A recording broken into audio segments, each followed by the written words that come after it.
ناظرین السلام علیکم، آپ دیکھ رہے ہیں پروگرام پرسپیکٹیو نقطہ نظر اویس اقبال کے ساتھ جیو ٹی وی پہ۔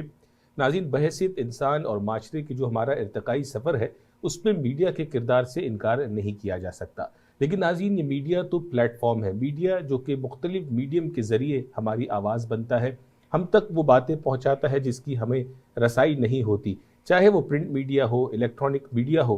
لیکن بات یہ سمجھنے کی ہے کہ ان اداروں کو، ان پلیٹ فارمز کو بنانے والے لوگ کون ہیں، وہ کون لوگ ہیں جو گراس روٹس لیول کے اوپر اپنا کردار ادا کرتے ہیں as a journalist, as a businessman, as a leader of these media platforms کے جن کے ذریعے ہمیں دنیا سے کنیکٹ ہونے کا موقع ملتا ہے، اور اس ایوولوشن پروسیس کے اندر ہم اپنے آپ کو بھی پہچانتے ہیں، زمانے کو بھی پہچانتے ہیں، معاشرے کو بھی پہچانتے ہیں، اور اپنی رائے مختلف حوالوں سے قائم کرتے ہیں۔ ناظرین جی ہاں، ایسی ہی ایک شخصیت جن سے آج ہم آپ کی ملاقات کرانے جا رہے ہیں، پاکستانی صحافت کا بہت بڑا نام، کریڈیبل نام، جناب عارف الحق عارف صاحب، کہ جنہوں نے 50 سال سے زائد، جی ناظرین 50 سال سے زائد کا عرصہ جنگ نیوز اور جیو ٹی وی کے ساتھ گزارا، کئی ادوار دیکھے، کئی حکومتیں دیکھیں، کئی نیوز اسٹوریز کو انہوں نے بریک کیا، اور کئی لوگوں کو صحافت کے اور جرنلزم کے اس سفر میں آگے بڑھانے میں انہوں نے اپنا کردار ادا کیا۔ بہت سو کے مینٹر ہیں اور بہت سو کے جو ہے وہ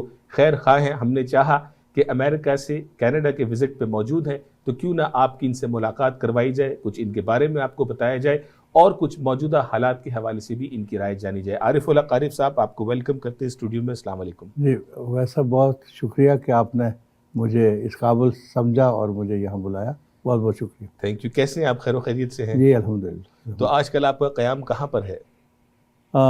آج کل میں مستقل طور پر 2012 سے میں امریکہ میں کیلیفورنیا کے شہر سیکرامنٹو میں۔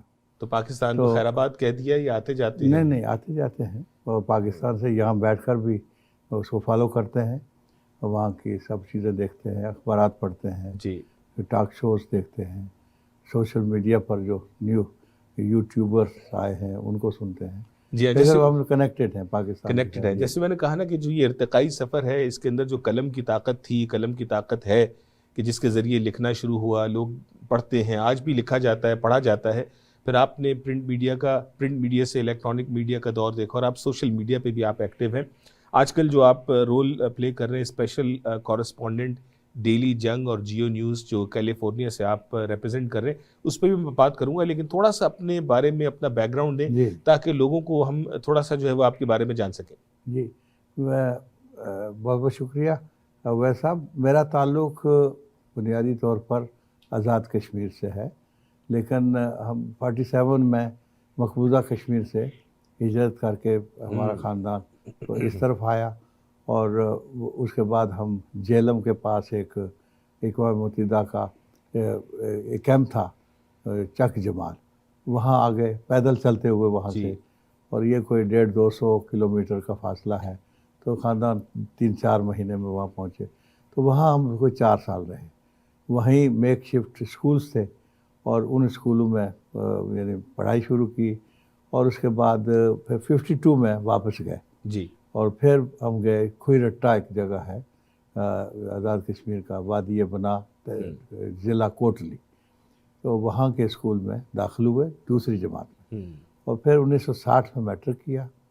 میں اپنے خاندان کا واحد پہلا بچہ تھا جو اسکول گیا اور اس کے بعد میٹرک کیا۔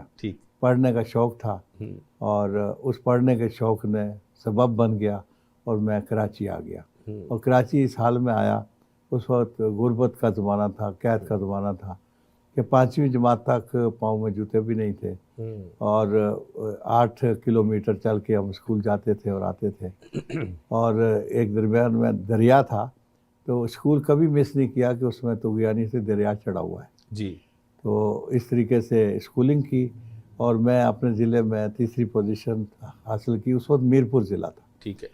اس کے بعد میں نتیجے کے فوراً ہی بعد میں پھر سبب بن گیا اور کراچی آ گیا، اور کراچی اس حال میں آیا کہ ایک جوڑا کپڑا جو پہنے ہوا تھا وہ تھا، 25 روپے ادھار لیے، جو کراچی تک کا خرچہ 18 روپے ٹرانسپورٹ کا اور ریل کا، اور 7 روپے کھانے پینے کے۔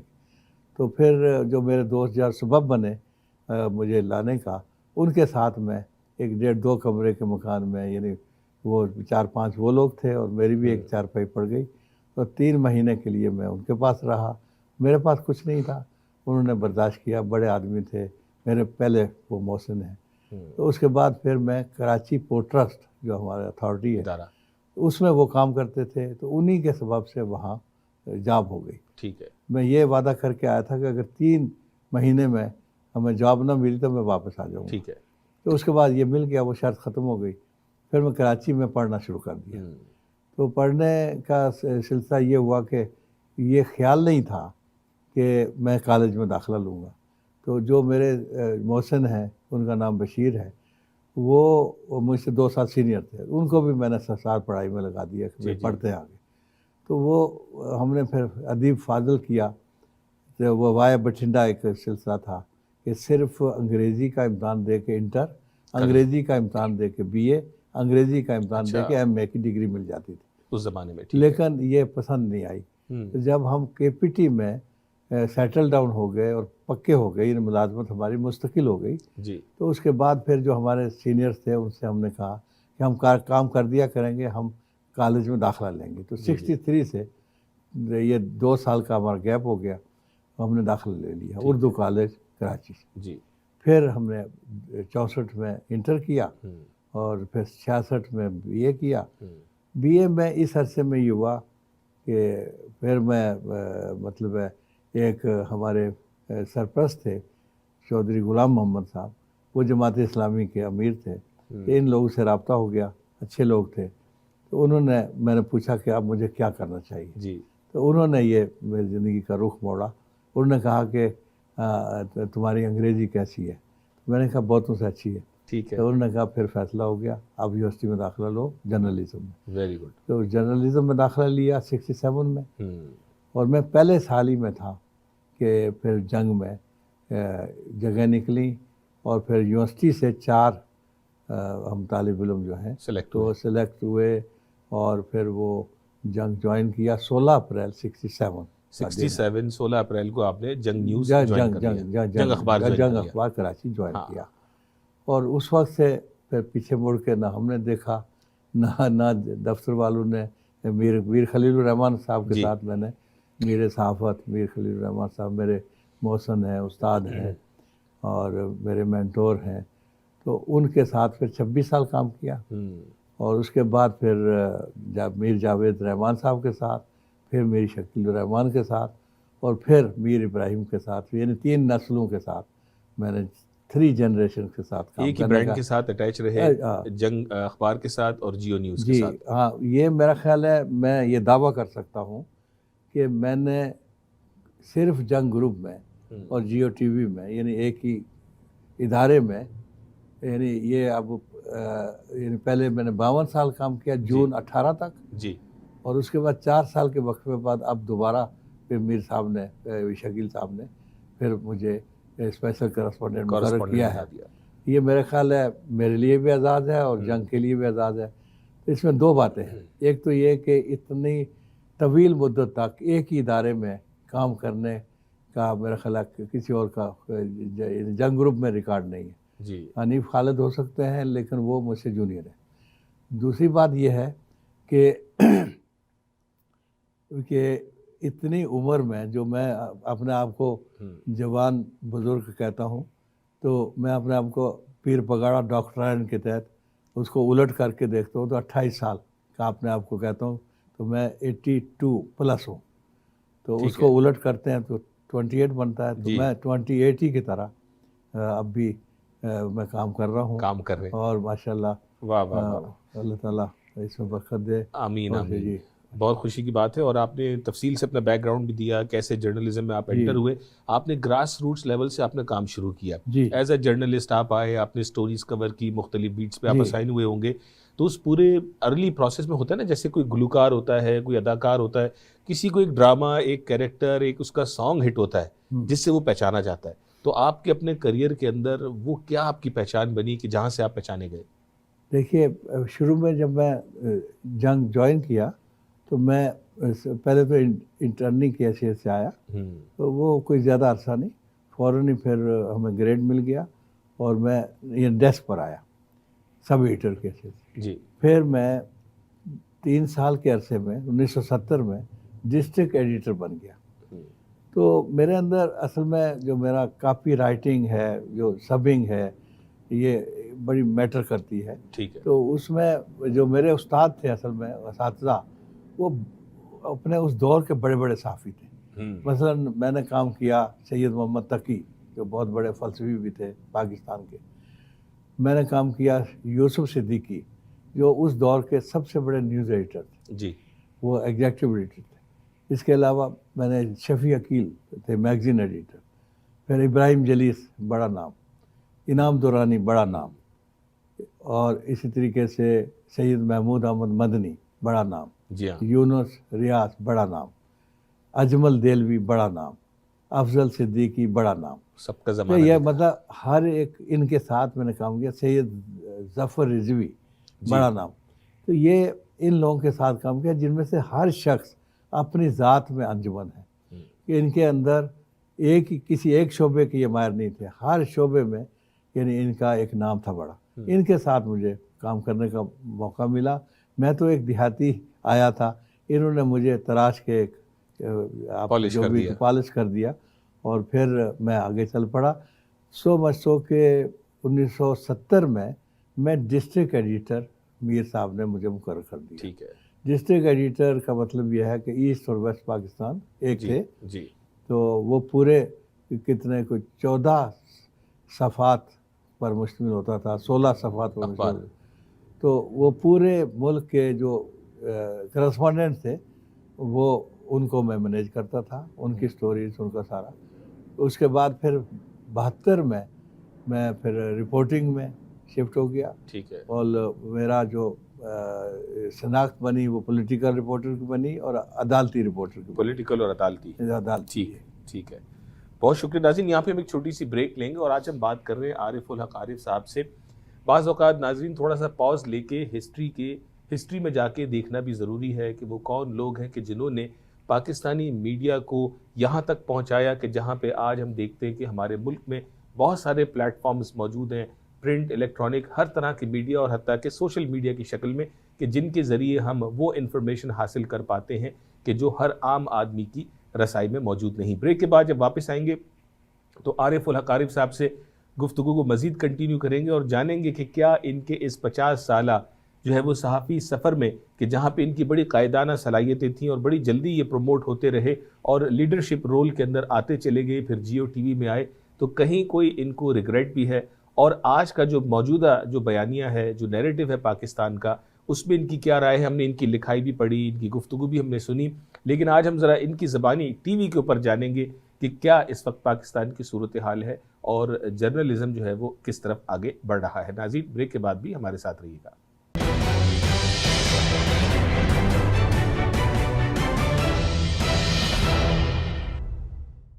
Ayoun & Sabia Lawyers is a full-service law firm. We provide legal services in real estate, immigration, and family law. Our firm offers prompt service to clients and a range of appointment options, online, teleconference, or in person. Our spotless reputation has landed us with awards. We seek to understand each one of our clients with compassion, efficiency, and full knowledge. This is our way of doing business. We are one call away. 905-232-2793. I'm here in the camps. This is Hamoudi. He's 2 years old, and he's got his loaf of bread. Look, he's looking after his family. This is the loaf of bread that he's going to take back to his family. Can you believe it? At this age, guys, they're looking after their parents. This is someone that I want to take care of here, guys. Hamoudi, Habiz? MashaAllah. Donate now, guys. Assalamu alaikum wa rahmatullahi wa barakatuh. ہمارا رویہ اور طرز عمل دونوں جنم لیتے ہیں ہمارے احساسات اور جذبات سے، جو وجود پاتے ہیں ہماری سوچ اور نقطہ نظر سے. مثبت سوچ رکھنا اور ہر معاملے میں نقطہ فہم ہونا بنتا ہے باعث انسانوں اور معاشروں کے درمیان اچھے باہمی تعلقات کا اور برداشت کا. تو آئیں شامل ہو جائیں مثبت سوچ کے اس سفر میں. دیکھیے پروگرام نقطہ نظر اویس اقبال کے ساتھ صرف جیو ٹی وی پر.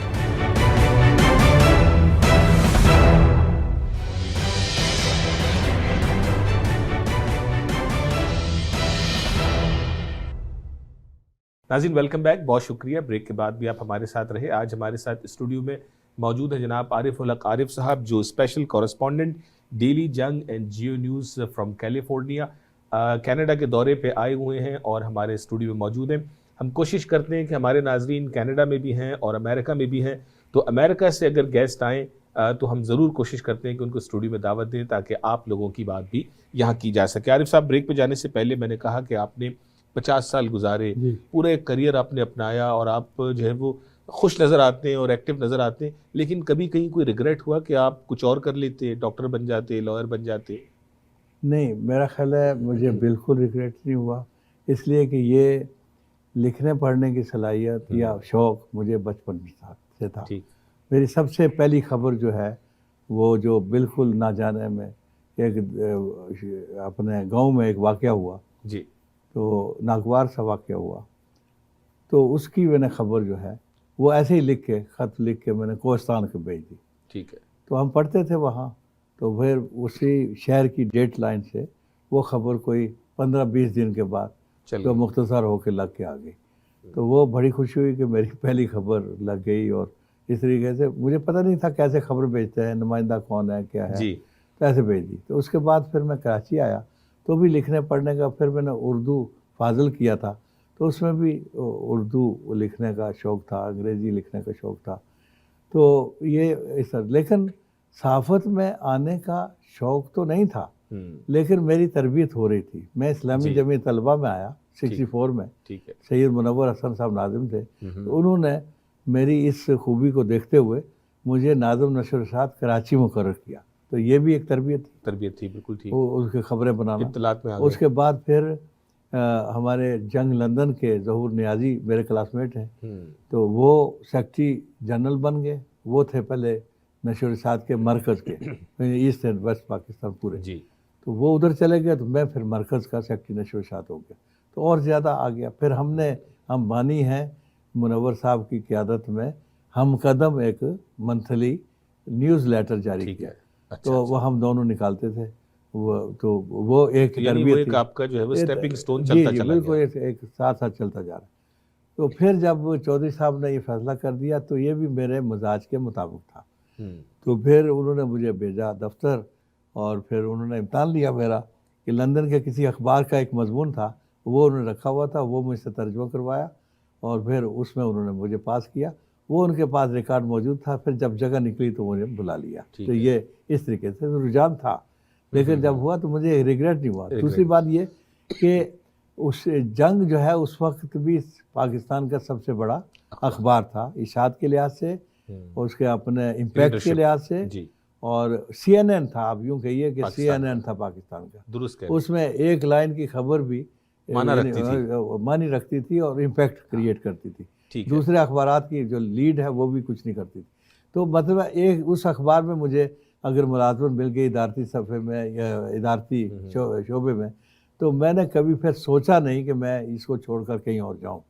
اور وہ اس وقت سے آج تک یعنی جنگ اور جیو ٹاپر ہیں، اور ماشاء مجھے ریگریٹ نہیں، مجھے بڑے فخر ہے کہ میں نے اس ادارے کے ساتھ اتنا کیا.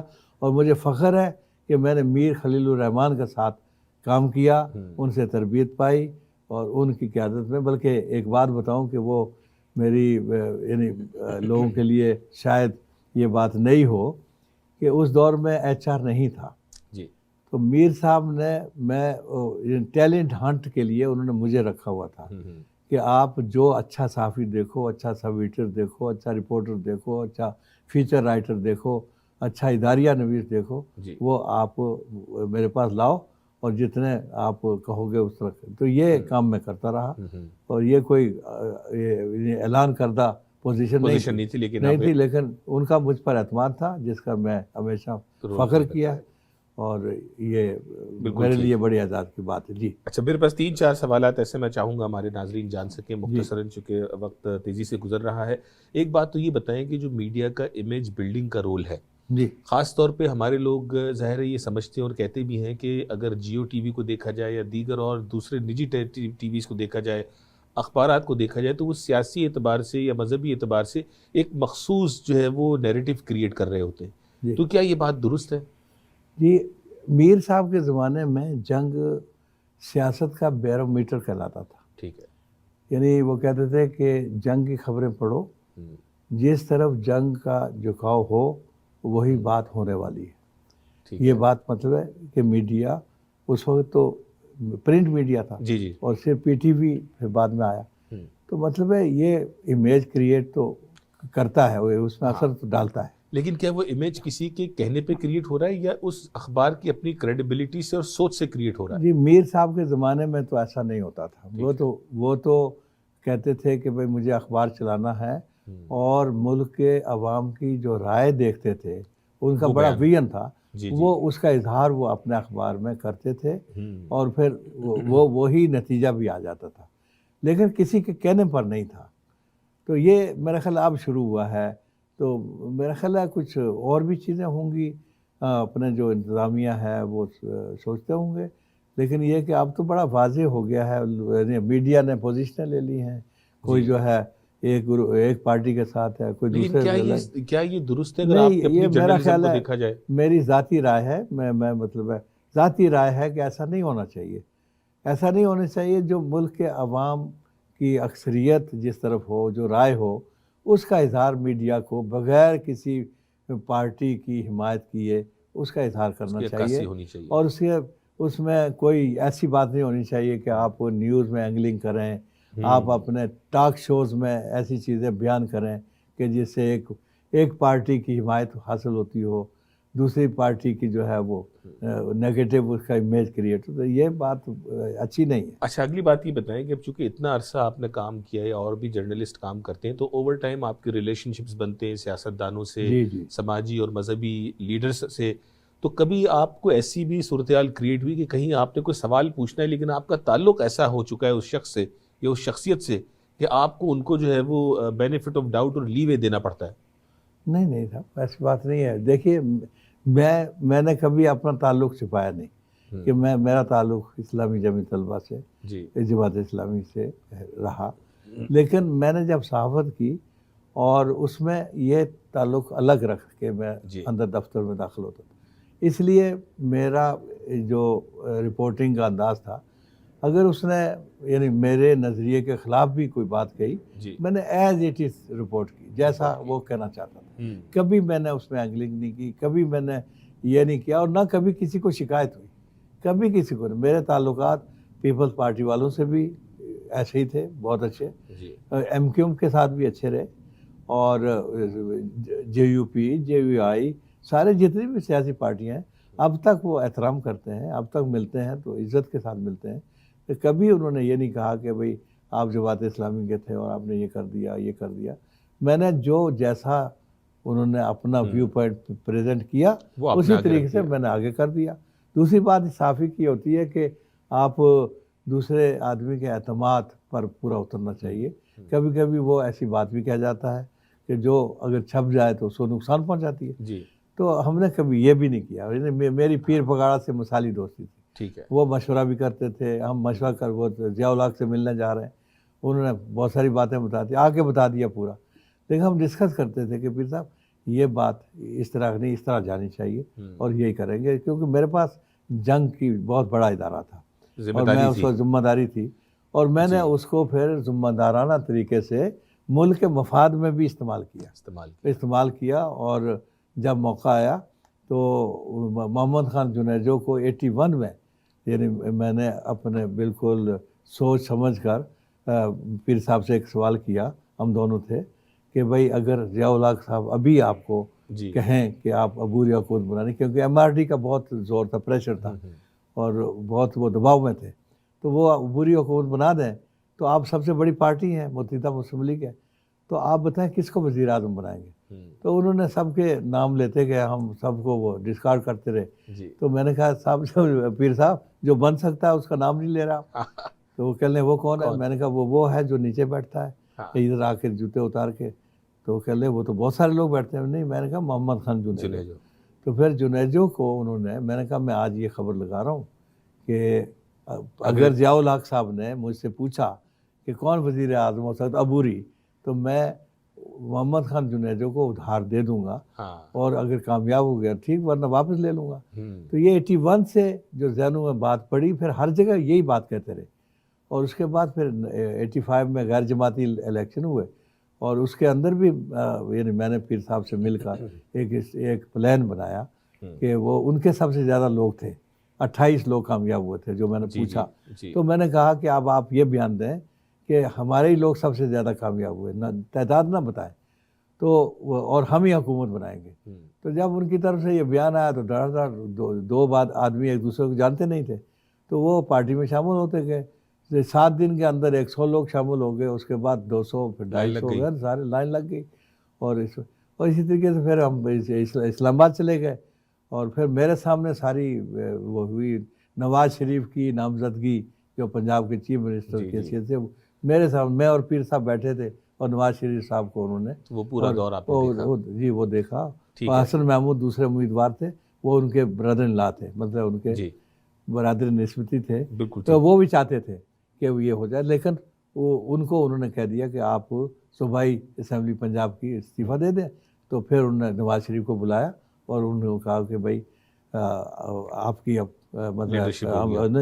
مطلب میں آپ کو نامزد کرتا ہوں لیکن آپ میرے نمائندے نہیں ہیں, آپ ضیاء الحق کے نمائندے ہیں. انہوں نے آپ کو نامزد کیا, میں سپورٹ کرتا ہوں لیکن میری بھی عزت رکھنا اور ان کی بھی رکھنا. تو یہ بات کہی ہے. زبردست. تو آخری بے پا 1 منٹ رہ گئے, میں چاہوں گا کہ تھوڑا دور حاضر کی بھی ہلکی سی کوئکلی بات کر لیں کہ جو موجودہ صورتحال ہے, عمران خان صاحب, پیپلز پارٹی اور یہ سارا کچھ چل رہا ہے, تو جو اس وقت پاکستان میں جو عوام میں پرسپیکٹیو اور نیریٹو پایا جاتا ہے اس پہ کوئی آپ کچھ کامنٹ کرنا چاہیں گے مختصر؟ میں صرف یہ کہنا چاہوں گا کہ بظاہر تو یہ جو بھی ہے, میں کسی اور چیز پر نہیں کہوں گا, اس وقت جو بھی صورتحال ہے اس کا واحد علاج یہ ہے کہ غیر جانبدارانہ الیکشن کرا دیے جائیں, اس میں جو نواز شریف صاحب آ جائیں وہ حکومت بنا لیں, پیپلز پارٹی آ جائے وہ حکومت بنا دیں, عمران خان آئیں وہ حکومت بنا لیں, لیکن یہ مداخلت نہیں ہونی چاہیے کسی طرف سے اور دھاندلی نہیں ہونی چاہیے, اور جو بالکل ایسے صاف شفاف الیکشن ہونے چاہیے. اس میں پھر جو بھی آئے حکومت بنائے. واحد علاج اس موجودہ ٹرمائل کا الیکشن کا ہے. حکومت اپنی مدت پوری نہ کرے اور الیکشن کرا دینے چاہیے. آپ فوراً کرائے, جب ساری چیزیں تیار ہو جائیں فوراً کرائے. الیکشن فوری طور پر ہونے چاہیے تو ہی نکلیں گے ان حالات سے. جی بہت بہت شکریہ عارف الحق عارف صاحب, آپ نے آج ہمیں اپنا وقت دیا اور اپنے ماضی کے جھروکوں سے اپنے تھوڑا پاسٹ کا اپنے بیک گراؤنڈ بھی دیا, اپنے کریئر کی کچھ کامیابیوں کی طرف اشارہ بھی کیا. مزہ آتا کہ تھوڑی دیر اور ہم آپ سے بات کر سکتے ہیں, لیکن انشاءاللہ جب آپ دوبارہ کینیڈا تشریف لائیں گے یا آپ کو ہم جو ہے وہ اسکائپ پہ بھی کیلیفورنیا سے ہم آپ کو اپنے پروگرام میں مختلف موضوعات کے اوپر آپ کی رائے لیتے رہیں گے. بہت شکریہ, تھینک یو سو مچ. ناظرین یہ تھا ہمارا آج کا شو. آپ کی ملاقات ہم نے کروائی عارف الحق عارف صاحب سے, جنہوں نے 50 سال سے زائد کا عرصہ جنگ اخبار, جی ناظرین, میرے اور آپ کی بچپن میں, اور جو ہم سے بڑی ایج کے لوگ ہیں, ایک ہی اخبار سنا اور دیکھا جاتا تھا, جنگ اخبار. ہر ایک کے گھر میں جب اخبار آنا تو جنگ اخبار, اور بعد میں پھر جیو ٹی وی نے جگہ لے لی, اخبار چلتا رہا, جیو ٹی وی, جیو نیوز, اور یہ پلیٹ فارمز بن گئے آپ کے اور میرے لیے کہ جن کے ذریعے ہم نے اپنی زندگی کے اس ارتقائی سفر میں بہت ساری چیزوں کو جانا اور جان رہے ہیں, اپنی رائے قائم کر رہے ہیں. ناظرین اپنا خیال رکھیے گا, اگلے ہفتے آپ سے پھر ملاقات ہوگی. السلام علیکم.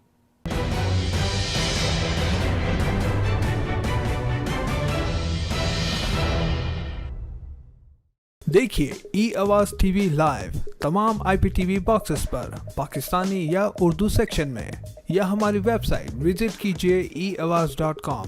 Ayoun and Sabia Lawyers is a full-service law firm. We provide legal services in real estate, immigration, and family law. Our firm offers prompt service to clients and a range of appointment options, online, teleconference, or in person. Our spotless reputation has landed us with awards. We seek to understand each one of our clients with compassion, efficiency, and full knowledge.